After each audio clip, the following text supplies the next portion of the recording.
రేవంత్ సర్కార్ పై తీవ్ర స్థాయిలో విరుచుకుపడ్డారు మాజీ మంత్రి కేటీఆర్. మేడిగడ్డలో 84 పిల్లర్లు ఉంటే 3 మాత్రమే కుంగిపోయాయని, బ్యారేజ్ మొత్తం కొట్టుకుపోయినట్లు చెప్తున్నారని మండిపడ్డారు. కాళేశ్వరం ప్రాజెక్టు సమగ్ర స్వరూపాన్ని ప్రజలకు చూపెడతామన్నారు.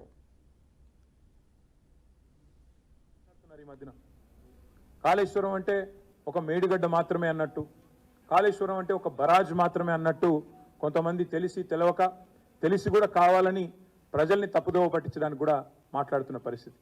అసలు కాళేశ్వరం అంటే ఏమిటి అనేది రాష్ట్ర ప్రజలకు ఈరోజు చెప్పదలుచుకున్నాం. దాంతోపాటు తప్పకుండా రాష్ట్ర ప్రజలకు అదేవిధంగా కొంతమంది తెలియక మాట్లాడుతున్న వాళ్ళకు కూడా సజీవంగా చూపెట్టాలన్న ఉద్దేశంతో మేము మేడిగడ్డకు కూడా బయలుదేరిపోబోతా ఉన్నాం.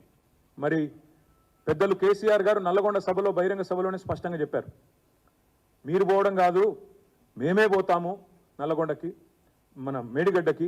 మేడిగడ్డ మాత్రమే కాదు, అన్నారం పోతాము, సుందిల్ల పోతాము, మొత్తం కాళేశ్వరం ప్రాజెక్టు యొక్క సమగ్ర స్వరూపాన్ని ప్రజలకు అర్థమయ్యేటట్టు వాళ్లకు సజీవంగా చూపెడతాము అనే మాట కూడా ఈ సందర్భంగా నేను విజ్ఞప్తి చేస్తా ఉన్నా. కాళేశ్వరం అంటే ఒక మేడిగడ్డ కాదు, కాళేశ్వరం అంటే 3 బరాజులు, కాళేశ్వరం అంటే 15 రిజర్వాయర్లు, కాళేశ్వరం అంటే 21 పంప్ హౌజులు, కాళేశ్వరం అంటే 203 కిలోమీటర్ల సొరంగాలు, 203 కిలోమీటర్స్ ఆఫ్ టనల్స్. కాళేశ్వరం అంటే 1531 కిలోమీటర్ల ప్రవాహ కాలువలు.